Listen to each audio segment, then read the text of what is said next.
Hello and welcome to a presentation on multi-tiered systems of support and the science of reading. I'm Stephanie Stollar.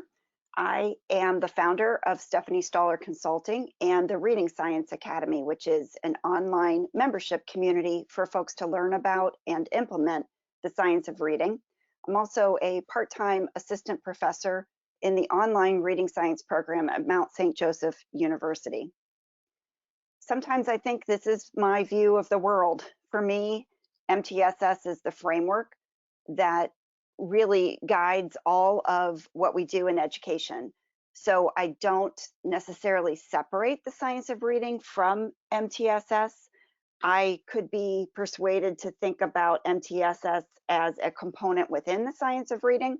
I could be persuaded otherwise to think about the science of reading as part of MTSS. I think either way is legitimate.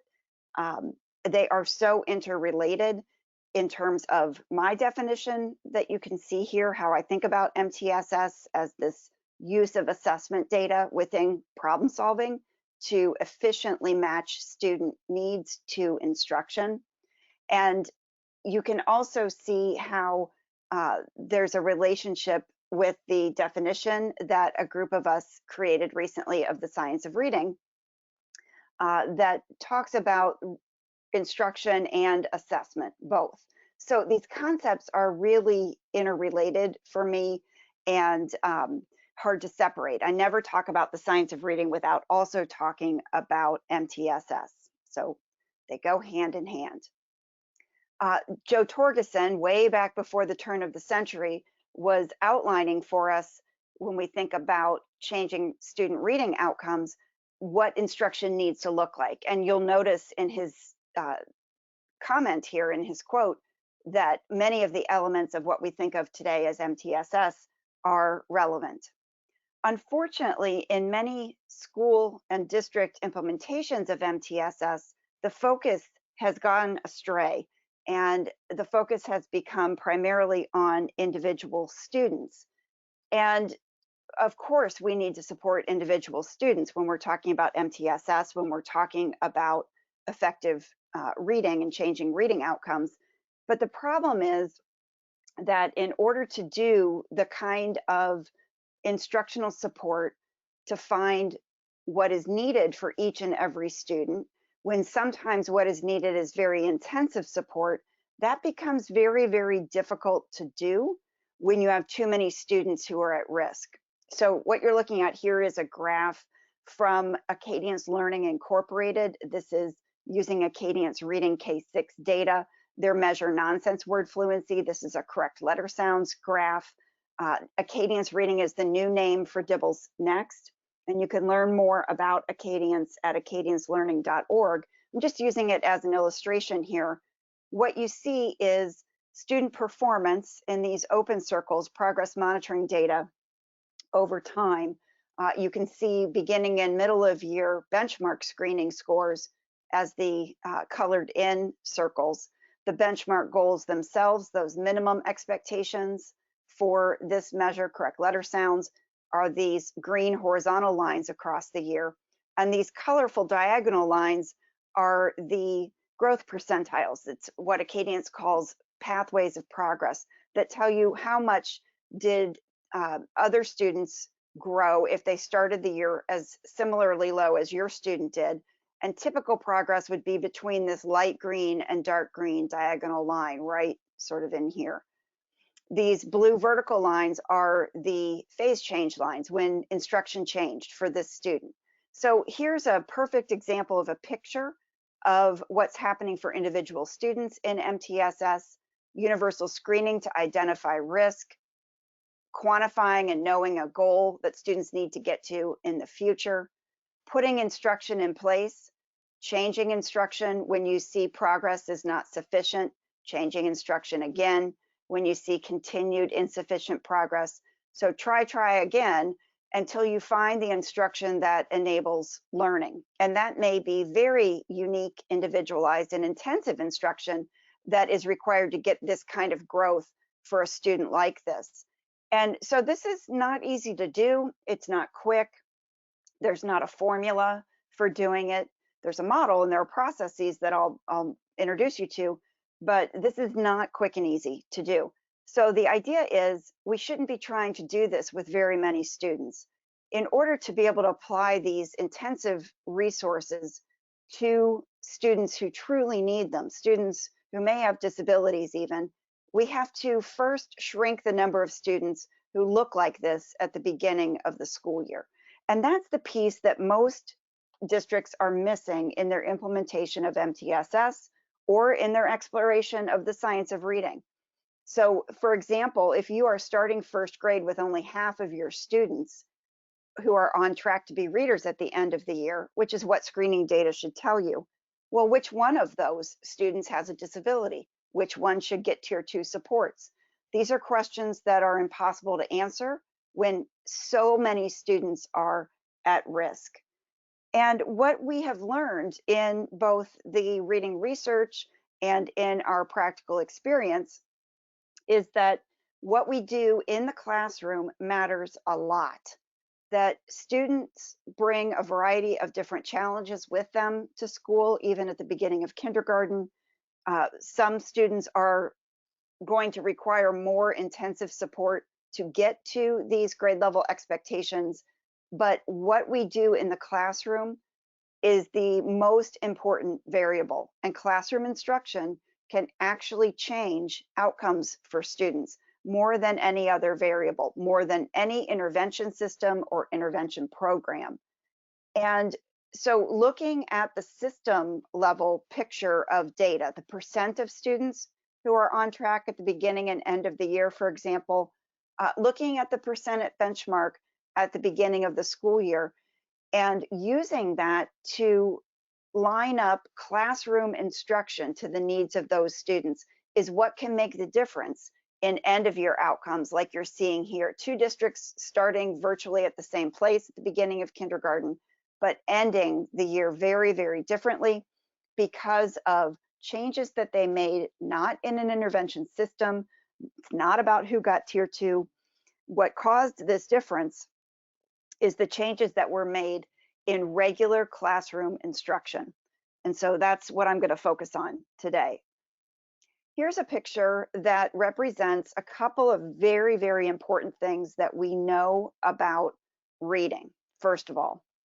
So when we talk about the science of reading, one of the essential understandings is that most reading problems can be prevented.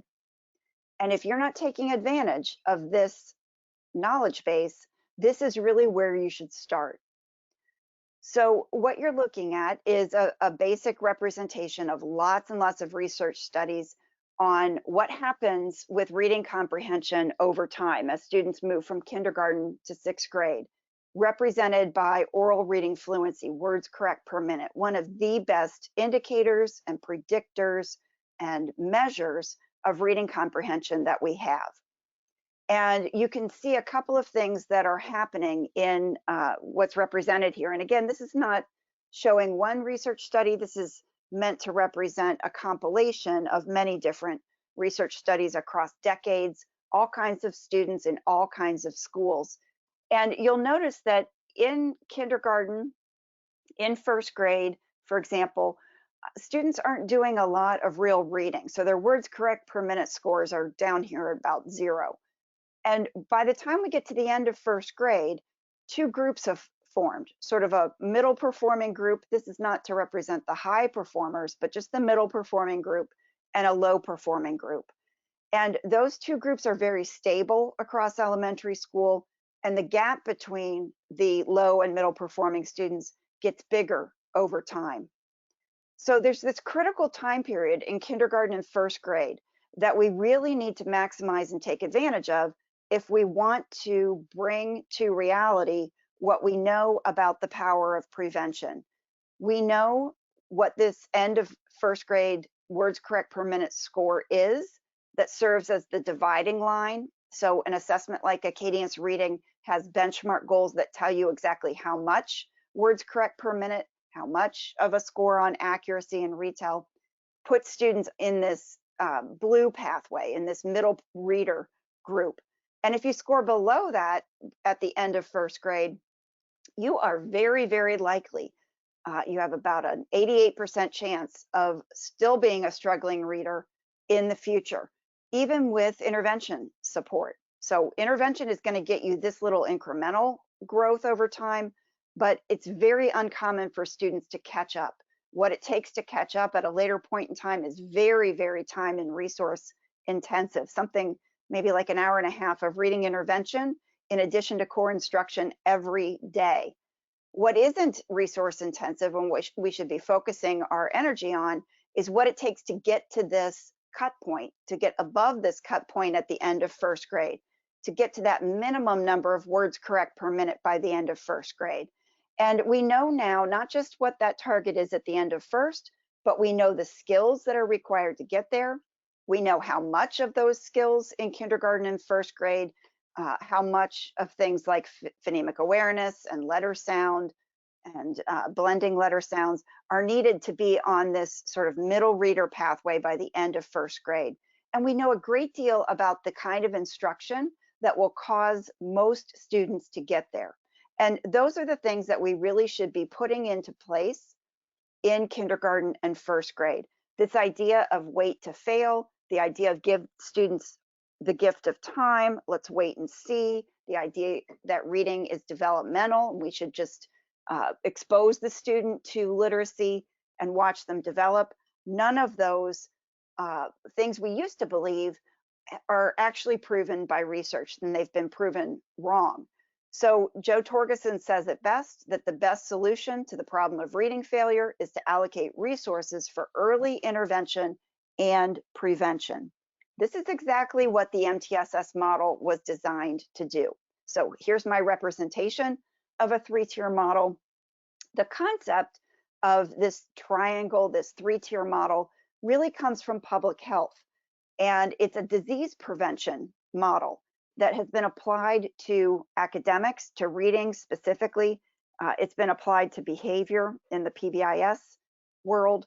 But when it comes to reading, the idea is that all students can get to these minimum expectations. For example, if we're talking about the Acadience Reading Benchmark goals, they are designed to be the lowest acceptable score.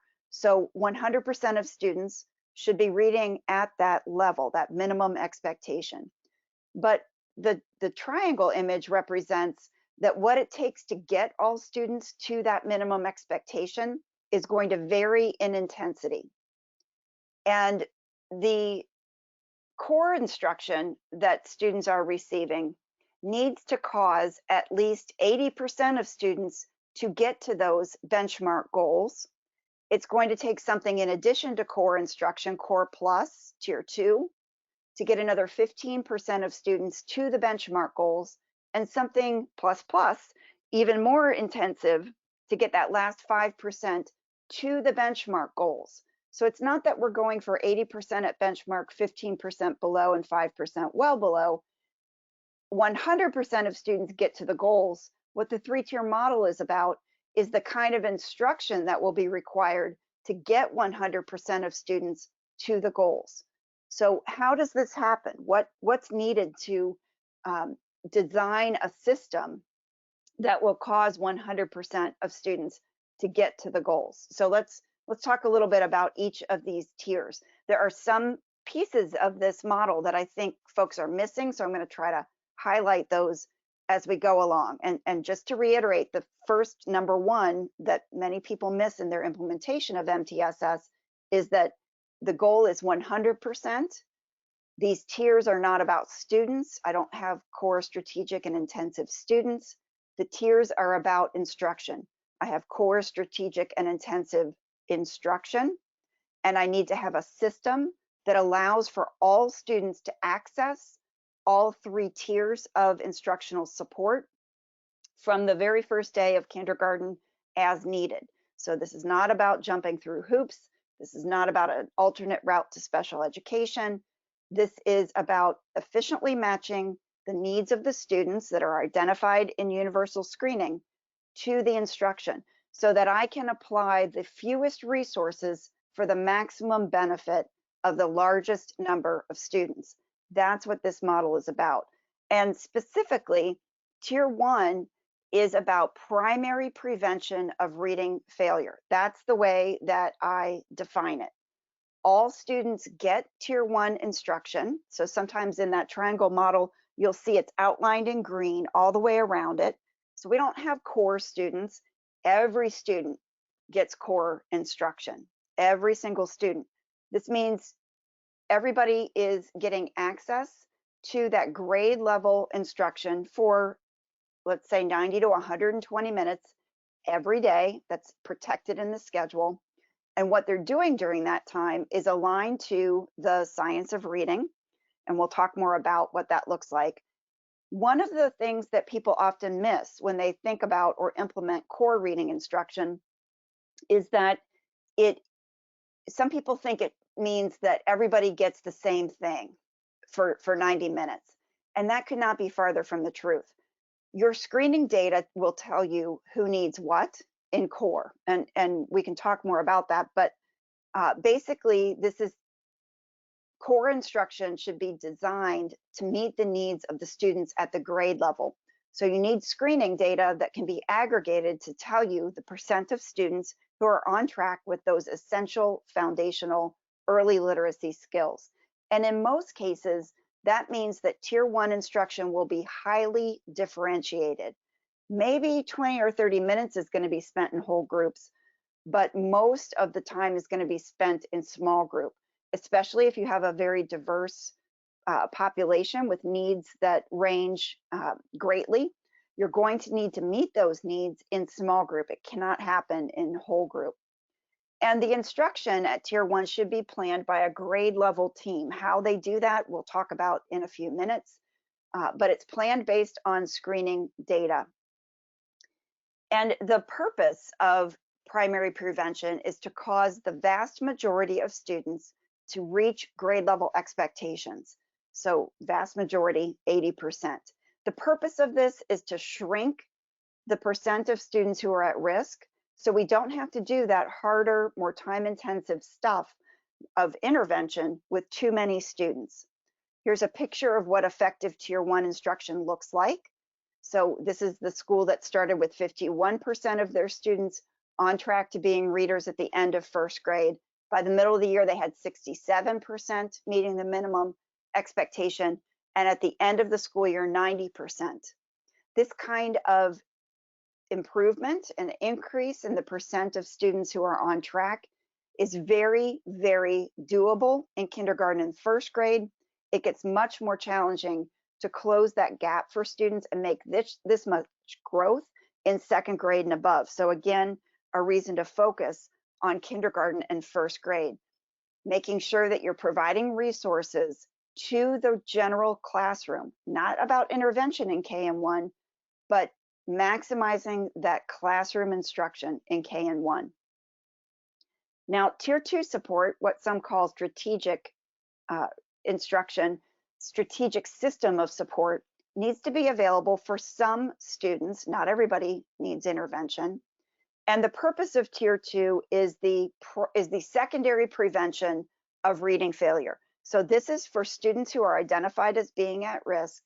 It should cause them to catch up and reach the benchmark goal or grade level expectation. This isn't set in stone, but the research generally points to about 30 to 45 minutes in small group, 3 to 5 days a week. And the group size here should be smaller than the small group time in core instruction. So this is an extra dose. This is not coming out of your tier 1 instruction to get tier 2. Everybody gets tier 1. That includes a small group instructional time. And students who are still at risk after effective tier 1, those students get an extra small group time at another time of day. So the instruction should be even more explicit and systematic in tier 2, using research-based scope and sequence and materials. The group size should be smaller, and what that does is it allows for more opportunities for each student to respond, and it allows the range of skills to be more narrow among the students in the group. So everybody has the same need, instruction can be very strategic and targeted at their needs. Progress is monitored more frequently because these students are getting a resource that is intensive, right? They're taking resources. And so you need to know quickly if that's a good investment. Is your resource effective? Is it working to catch students up? And the way to know that is with progress monitoring. And here is another point that I want to emphasize that is often missed in implementing the science of reading through MTSS, is that this does not have to be planned for individual students, one student at a time. Strategic support at Tier 2 should be planned by the grade level team. You don't need additional data in many cases to do this. You can start with your screening data. Universal screening data should tell you what are the needs of the students at this grade level. You don't need to have a child study team meeting or some people call them IAT or TBT. This doesn't have to be planned one student at a time. It should actually be planned as a grade level. Now, as you collect diagnostic data, that will help you refine your Tier 2 system and your groups there, but it can start from screening data and should. This system of support at Tier 2 should be effective enough to get another 15% of students to the grade level expectations. That's the job of Tier 2. You should know if your Tier 2 system is doing this or not. And if it's not, you should be analyzing it to make changes and improvement. Here's what an effective Tier 2 system would look like. Again, just using Acadient's data management reports as an example. This is a group progress monitoring graph. So each one of these symbols and colors is a different student. The benchmark goal is shown in the green horizontals. The above benchmark score is the blue horizontal. And you can see that students sort of started all low, but there was a range of scores. But 3 out of the 4 students really took off with whatever this small group instruction was. So you could say that it was generally effective. It wasn't a match for this student, right? But 3 out of the 4 students learned with whatever this Tier 2 instruction was. That's real powerful evidence that this instruction was effective, that it was working. And again, just like I said for Tier 1, if you can't provide evidence like this, that your Tier 2 system is working, then it will be really difficult to talk about intensifying support, moving to Tier 3, who's eligible or suspected of having a disability. None of those other decisions can be made until you have these foundational components in place. Now, the Tier 3 system of support, intensive reading instruction, or we think of this as tertiary prevention of reading failure. These are students who are already struggling readers, right? And so what we're trying to do here for this small number of students, a handful of students, is to catch them up or minimize the risk. So broad brush strokes, we want to think about Tier 3 being 45 to 60 minutes of small group instruction 5 days a week in addition to core with the same kind of high quality instructional materials and routines. This is even more explicit and systematic than Tier 3. Group size, quite small, 1 to 3 students. Everybody has the same need for the next step for instruction, even more frequent progress monitoring. This would be weekly, most likely. And now we can start talking about planning with a student level team. So now we have to really individualize things when we're talking about planning Tier 3. We definitely need to be using diagnostic assessment data and the progress monitoring data that's already been collected. And the goal here is to get that last 5% of students to the grade level expectations. Again, I'm going to highlight this because many people just think the goal is to get identified with a disability and to get access to the entitlement of an IEP. And that might be the case. Some students certainly need that, students who have disabilities and need specialized instruction, but that's not the end goal. We still have to know what it is that's going to work to cause the student to make progress and cause them to learn to read. And so when you're implementing MTSS, you actually have to find that effective instruction first. And that can only happen through flexible service delivery. Now, some of you might be thinking, there's no way, I don't have time in my day to provide 30 to 45 minutes of an extra dose at tier 2 and 45 to 60 minutes of an extra dose at tier 3. And you're thinking that because you're thinking about your current context, where maybe you have 30% of your students who are at risk, or 50 or 60 or 70% of your students who are at risk. So again, the very first most important step of implementing the science of reading through MTSS is to make sure that your core instruction is causing the vast majority of students to get to the benchmark goals. So let me go back here and just, whoops. Let me go here and show the model again, that in order to free up time and resources for the intensity that is needed at tiers 2 and 3, you must shrink the number and percent of students who need something intensive to a manageable number. And we just use 20% as that sort of metric or framework. So here's an example of effective tier 3. This is what I mean by finding what works. So changing instruction. Instruction was changed in November. Instruction was changed again in February. That relentless pursuit of outcomes. Whatever it was that worked for the student, if it was unique, intensive, individualized, can't be maintained without specially designed instruction, that's the point when you suspect disability. And that's when all of those supports can be solidified and put onto an IEP for a student. I know Ohio is moving forward with new dyslexia legislation. This would cause you to be thinking about the relationship between the science of reading and MTSS as you're implementing a new way of identifying students as having dyslexia. So a somewhat large proportion of students with disabilities are identified with a specific learning disability. The majority of specific learning disabilities are around reading, and some of those are identified as dyslexia. We have always had dyslexia in federal legislation. It's always been something that you can identify through the special education process, the MFE process. There are some additional requirements on districts that are coming out through Ohio's dyslexia specific legislation, but I want you to think about those new requirements in the context of what we've already been doing, what we've always been required to do, and think about it in the context of MTSS. So screening for dyslexia can really be conceptualized as screening for reading risk, and that's really the proper context to put it in. There is no screening assessment, there's no assessment period that can identify dyslexia.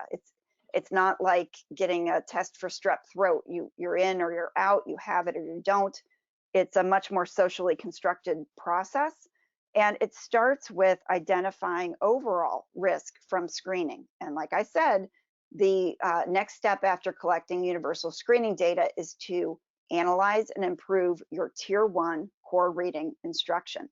So you need to be screening for student risk and system risk. So you need to be able to aggregate your results so that you can see the context that every student is learning to read in.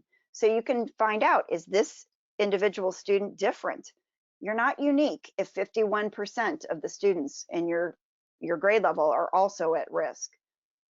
So diagnostic assessment is an appropriate follow-up to universal screening. This is where you're getting much more specific and fine-tuning what the instruction should look like. Dyslexia can't be identified without instruction being provided. So this is part of the identification or the quote-unquote diagnosis of dyslexia in a school-based context. Generally effective instruction is part of the exclusionary criteria that's always been in federal law.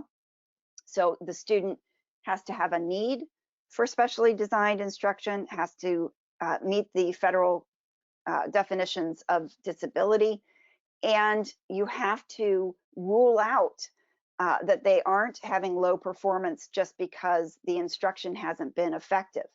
And again, what I showed you with the percent benchmark is one really effective way to show whether or not instruction was effective. If it's only working for half of the grade level, it's hard to justify it as being effective. You need to find what works to enable learning. Special education is not a dumping ground. We don't just identify students as having disabilities and then figure out later what will work. Through flexible service delivery, non-categorical service delivery, we can get to what works right away. We don't need a label or a diagnosis of a disability, dyslexia or otherwise, before we can start applying effective instruction and find what works for each individual. Okay, so next I thought I would share a little bit about an effective school-wide model with a focus on getting your tier 1 instruction right. So what to analyze, what to investigate. If you're in a situation where 30 or 40 or 50% of your students are at risk, more and more of you will be in that situation because of school closures and interruptions due to the pandemic.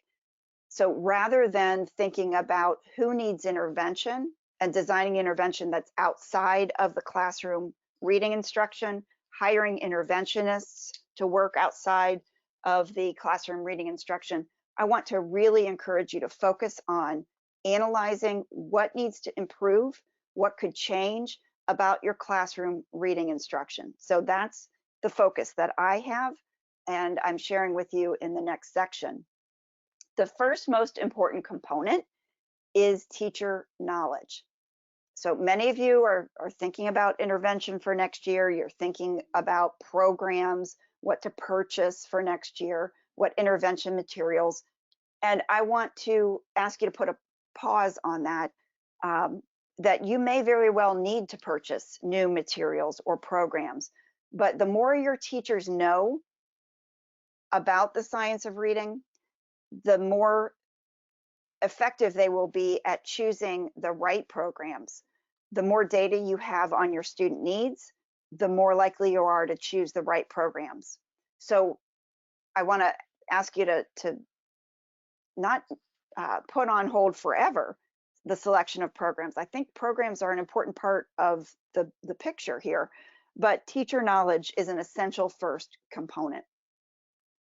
So what do teachers need to know? The number one piece of information that needs to be conveyed when you are implementing the science of reading in an MTSS framework is what is happening in the brains of readers, how the brains of non-readers are different from the brains of readers, and the bottom line here is the fact that reading is not natural. That's the number one understanding. I think when teachers grasp that understanding, it impacts the way that they teach and what they teach. So this is my very crude, non-expert representation of what's happening in our brains. And I'm going to try to just explain this at a very high level, very, very quickly to get to what this means for instruction. So what has to happen for students to become readers is that new circuits, new connections have to be created in our brains, and parts of our brain that are created for other purposes have to get recycled. They have to be repurposed for the new act of translating print into speech and translating speech into print, so reading and spelling. And doing this requires taking parts of our brain that have evolved for other purposes and connecting them in very specific ways. So when children come into school, they hopefully have the knowledge of lots of spoken words. They know the meanings of lots of words. And we continue to expand on that when they're in kindergarten. It's one of the most essential kindergarten skills. We also in kindergarten are drawing students' attention to the sound structure of the words that they speak, the words that they know the meanings of. So we're drawing their attention to the fact that spoken words are made up of individual phonemes, these smallest meaningful parts of what we speak. The word cat has 3 phonemes. The word truck has 4 phonemes. It's not about the letters, it's about the sounds. T, k. 4 phonemes, the smallest meaningful units of spoken language. That's an essential understanding for teachers and for students because it is the phoneme that gets represented by graphemes or individual letters. So also in kindergarten, we are teaching students letter names. We're teaching them the connection between the graphemes, the printed symbols, and the phonemes, the spoken units of sound. And we are connecting those in students' brains so that we develop this new part of their brain. Some call it the brain's letterbox, this visual word form area where these sound symbol connections are housed. And what's actually happening is this overall circuit, this reading circuit, is being created so that when students eventually see printed words, they can instantly access the meaning of those words. So all of this work is in service of reading comprehension. That's the ultimate goal of what we're going for. And the way that it happens is by connecting the meaning of words with the sounds in the spoken word and with the individual letter string of the printed word. That's the work of reading teachers.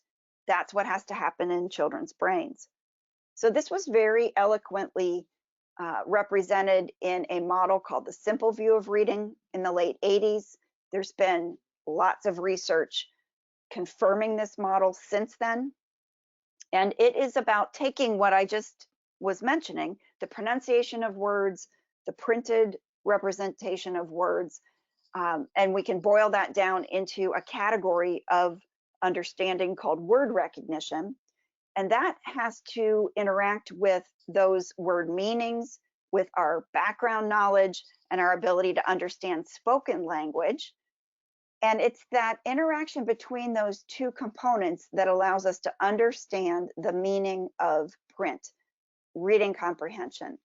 So what the simple view does is it tells us that word recognition and language comprehension have to interact. This is a reciprocal relationship here. That's what the time symbol represents. That when these two skill areas come together, it causes students to understand what they're reading. Another way to think about this, especially if you work with older students, is that what it takes to understand what you read can be represented by word recognition and language comprehension. What makes students more or less likely to understand what they're reading can be explained almost entirely. So the amount of variance around reading comprehension explained by these two components is about 97%.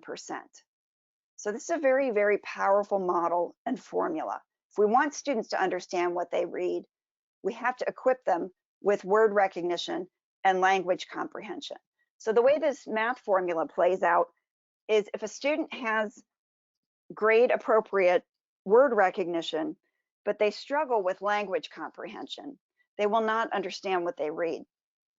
So these are students who might be English learners. Sometimes students with autism follow this kind of a pattern unless we are supporting the language comprehension component. And this is not a sequence, right? This has to happen simultaneously. So we're not just sort of bringing kids up to grade level with word recognition in the intermediate grades. And then once we get them there, we hope that they will have language comprehension. No, this has to happen simultaneously. That's what the time symbol is about. There's another category of students who might have adequate language comprehension, but they are lacking word recognition. They also will struggle to understand what they read. These are students with reading disabilities like dyslexia. This is a common pattern. And what we know is that students are going to need to have a 1, so to speak, in both categories in order to understand what they read. So the implications for classroom instruction are huge. These are the broad categories that should be the focus of our instruction. We should be providing assessment in these areas. And we should be aware of how our regular classroom instruction is supporting all of these skill areas to get students to be able to understand what they read. So here's a graphic that I've created to help me sort of visualize this. This is like the schema that I keep in my mind. And I can see there's a typo here on this slide. I apologize for that. But it's going to take the interaction of language comprehension and word recognition to cause reading comprehension to happen for students. And I can parse out what some of those language comprehension skills are, and I can identify what some of those word recognition skills are. And I literally visualize kindergarten students coming into school with one foot on vocabulary and oral language, and their other foot on phonemic awareness. And they are, with our instruction, marching across these, I think of them as stepping stones, you know, left foot, right foot, left foot, right foot, left foot, right foot, all the way to the end of first grade, where they will demonstrate reading comprehension. And for older students, what we tend to screen on is reading comprehension. We do that with ORF, we might do it with a maze assessment. And a student who has difficulty with reading comprehension, the simple view gives us a framework for thinking about why that might be happening. So if a fourth grader or third grader isn't understanding grade level text, we can investigate, is it because they don't have age appropriate language comprehension skills? We can parse those out with a diagnostic. Or is it because they don't have age appropriate word recognition skills? We can chain backwards through those skills with something like survey level assessment or a diagnostic decoding assessment. That's the kind of thinking that we need to do in terms of prevention if we want to work this from left to right, or intervention if we work it for right to left with older students. So that's the knowledge we want teachers to have. That's the beginning, I would say, of the science of reading. That's where it can start. A second component of an effective school-wide system of support would be to have an assessment system. And there are 4 purposes of assessment that you need to have tools for in order to implement MTSS. You need to have screening assessments that will answer the question, which students and which systems are at risk. The second purpose of assessment is diagnostic. It answers the question, what exactly should we teach each student next? The third purpose of assessment is progress monitoring. It answers the question, is my instruction working in real time?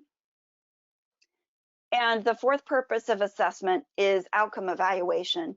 This answers the question, did my instruction work? So looking back in a summative way.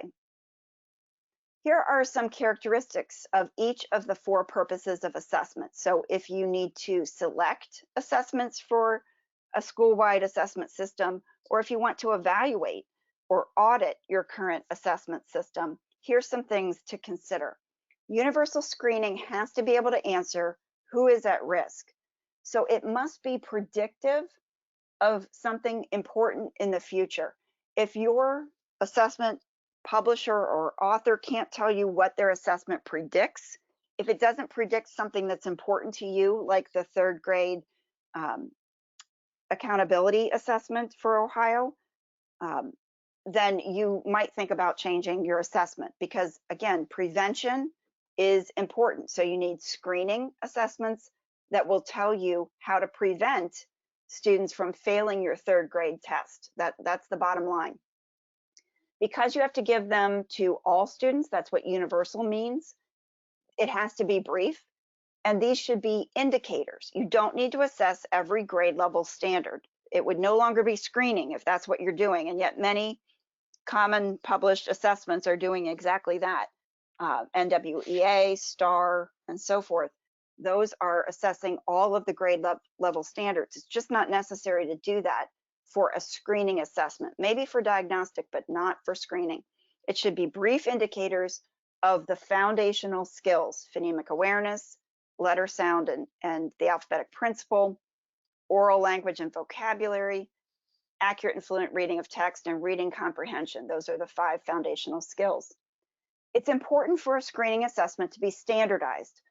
This is not norm referenced. Standardized means everybody gets the same test in the same way.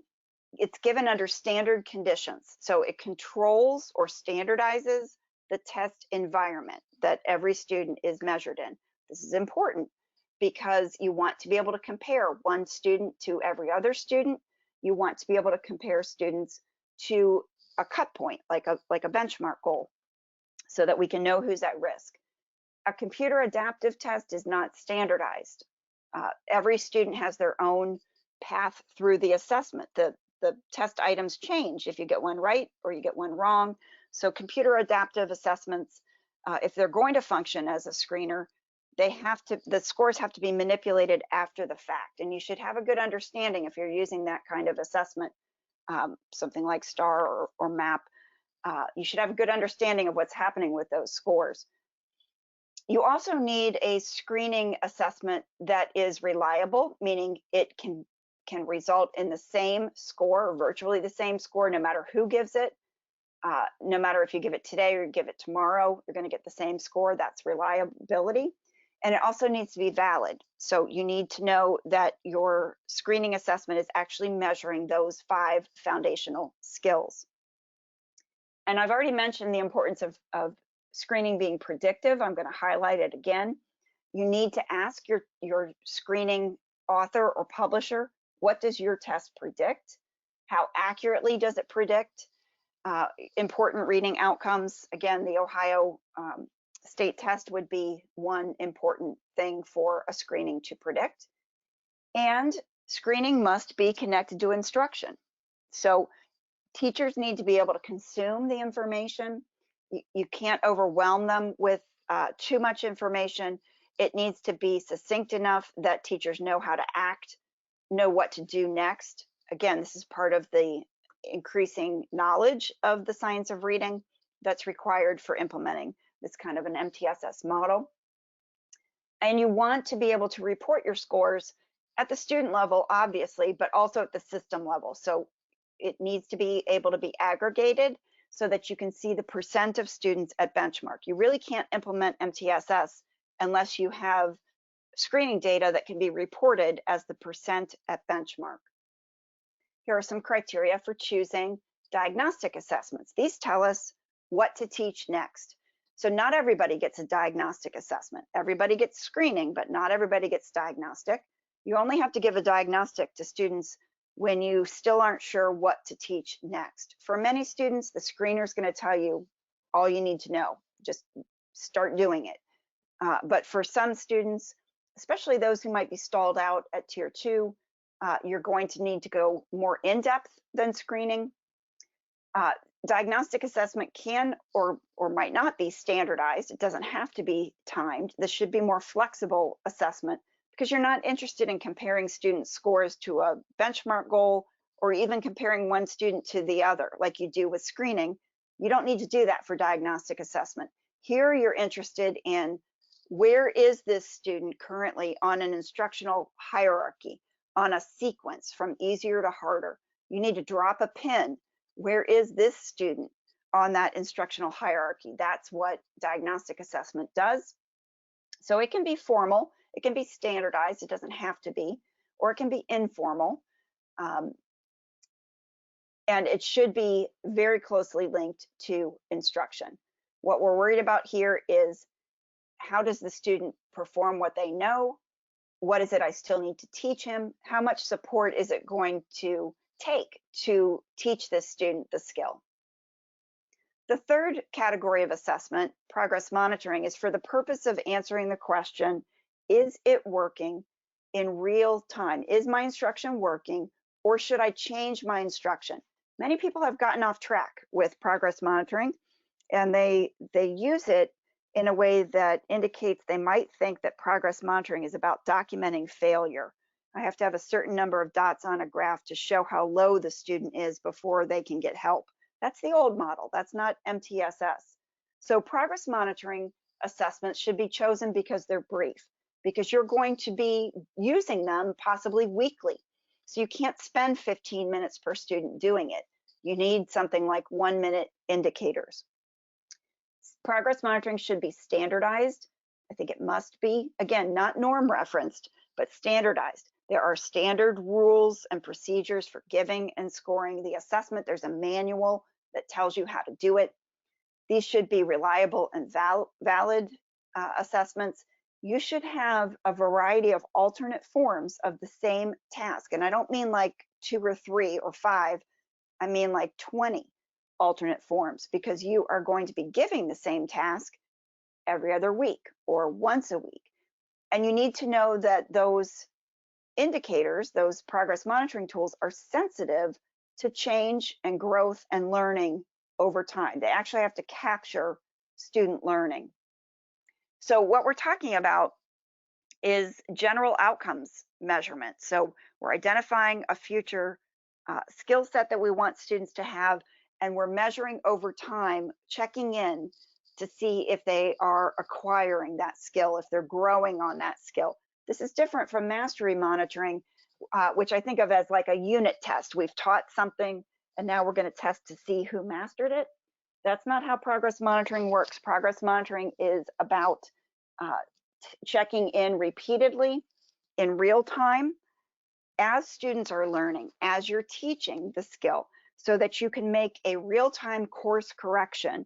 Do you need to change your instruction to get a better result? And the last category of assessment is for the purpose of outcome evaluation.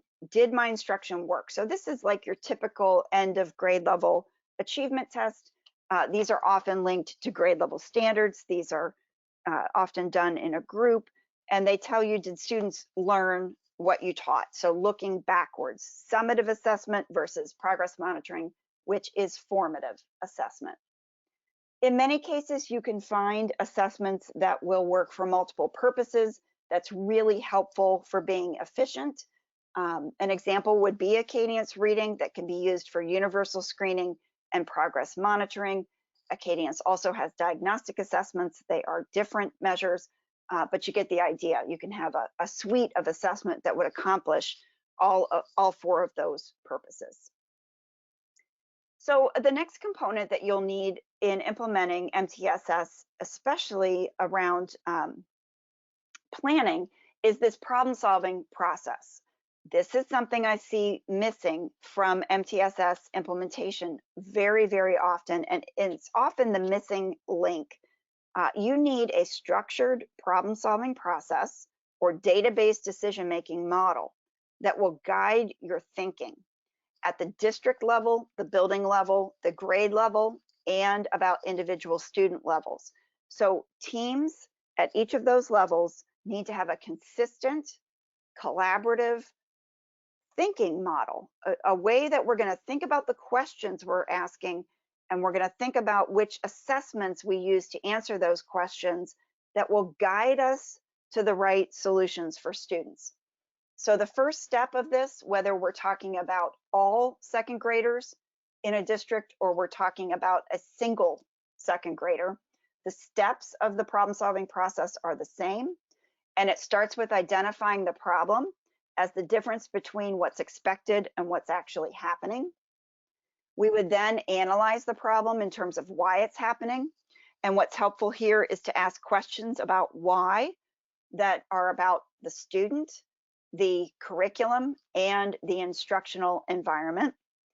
The answers to those questions lead us to a plan, what we should do about it. This is very specifically articulated with a timeline, task analysis, and so forth. Again, whether we're talking about what we should do for our first grade instruction or we're talking about an individual student.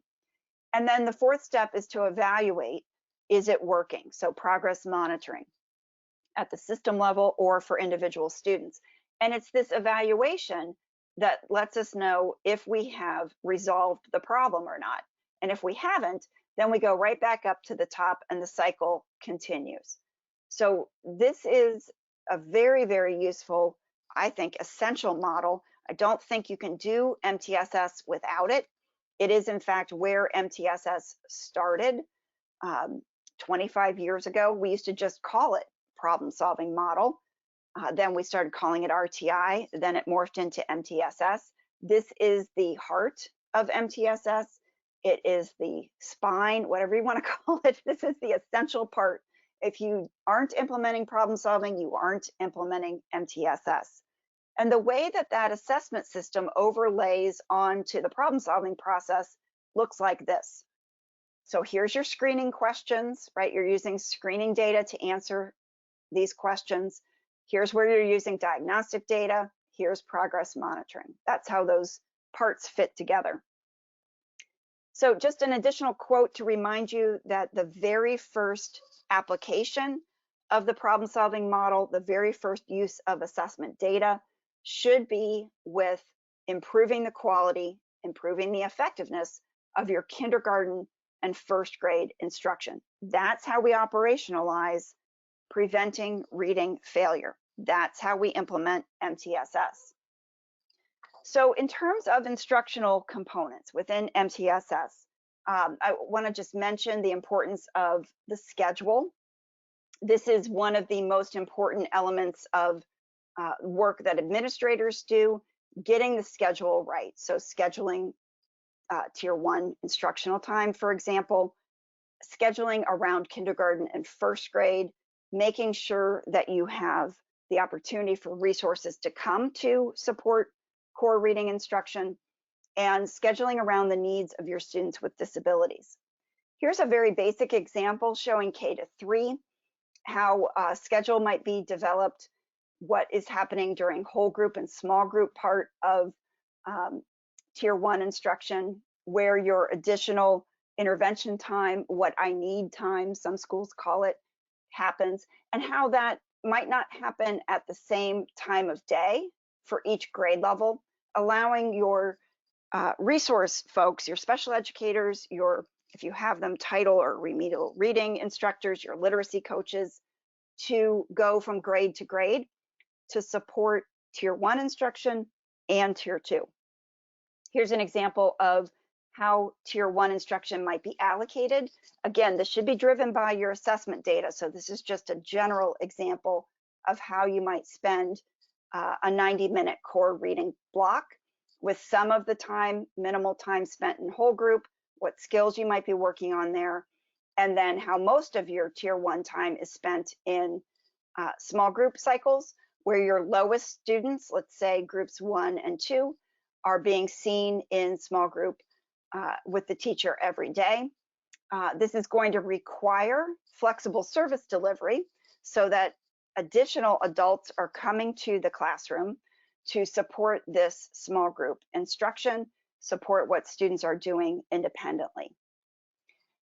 Just a little bit more, I'm not going to spend a lot of time on these components, but a little bit of an elaboration on some of the evidence-aligned instructional components, making sure that your classroom reading instruction is driven by a research-based scope and sequence that integrates, I don't know if you can even see those words, somehow they got grayed out, but here it says scope and sequence, an order of skills across all 5 foundational components from easier to harder, and that there is a purposeful integration of skills across those components of language, and that you can see the cumulative review of skills over time within a grade and across grades, that you are using what research on reading instruction has surfaced to be most effective, and that would include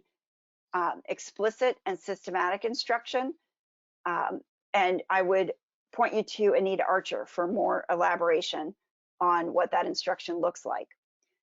The research on reading also points us to the value of having purposeful instruction, even explicit instruction, because reading is such a high stakes skill that everybody needs to learn, because it can be abstract for students, the way letters represent sounds, even the idea of sounds in spoken language can be abstract, and the fact that it can be challenging for some students. All of those factors point us to being more explicit rather than a naturalistic approach to instruction.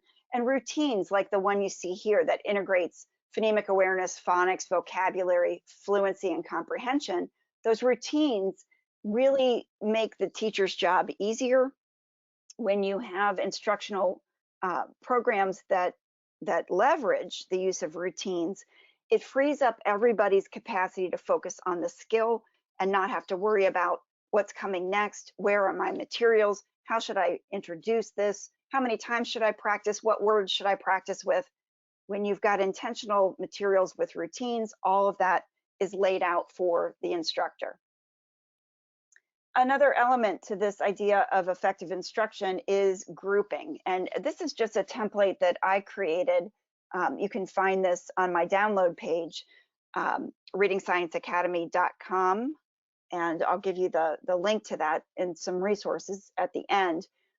This is just a concept, again, using Acadience reading as the example, of sorting your students, kindergarten, first grade, grades 2 to 6, based on their foundational skills as indicated by the screening indicators with Acadience. And this will allow you to have students sort of fall out into skill-based, flexible, small groups.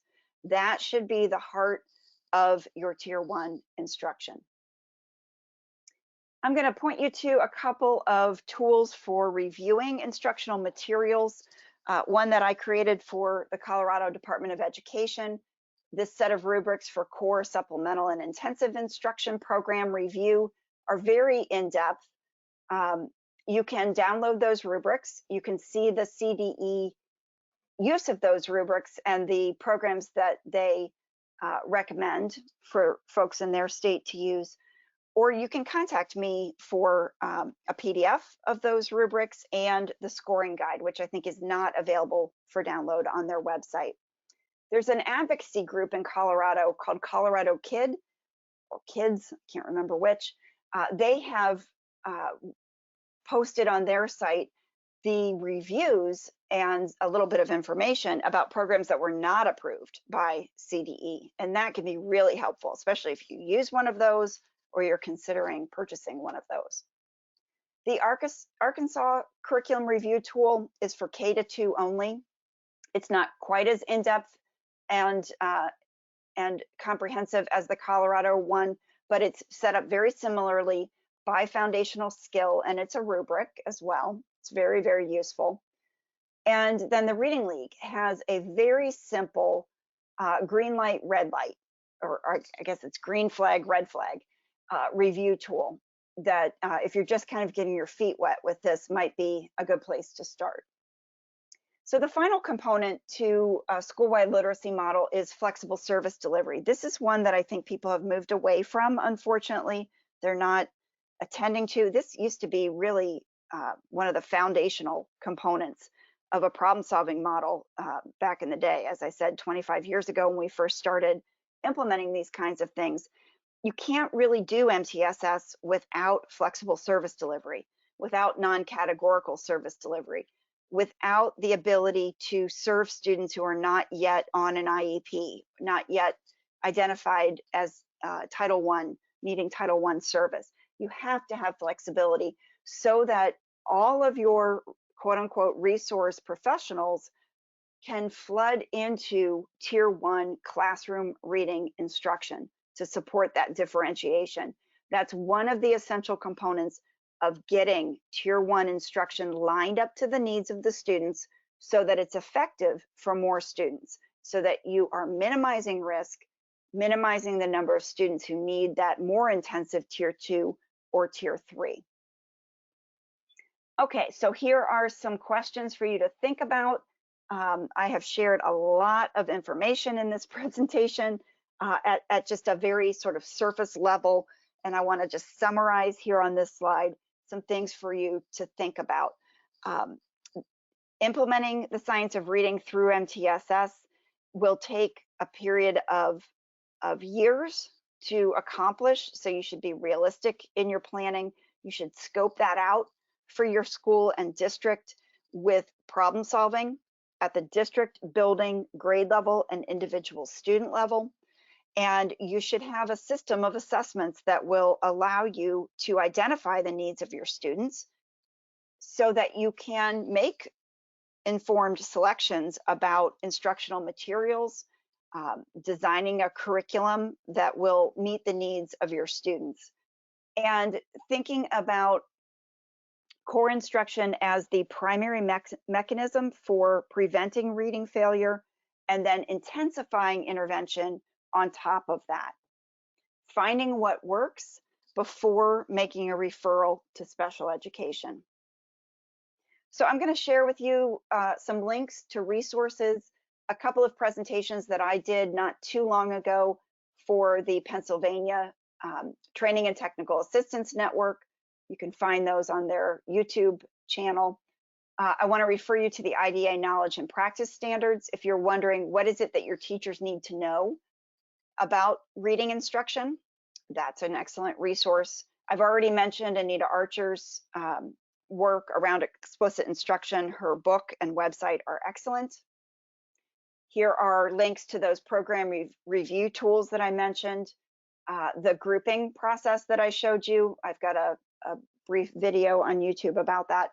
And then the place where you can download many of the tools and get more information about the topics that I've mentioned at the readingscienceacademy.com/RSA-opt-in. You can access lots of free downloads about MTSS and about the science of reading from my free download page.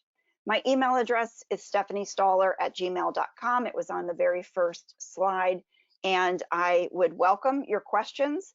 If you want to reach out to me, you can find me on Facebook at Stephanie Stollar Consulting, or feel free to reach out by email. Wish you the best of luck as you move forward and continue to refine your MTSS model and continue your learning and implementation about the science of reading.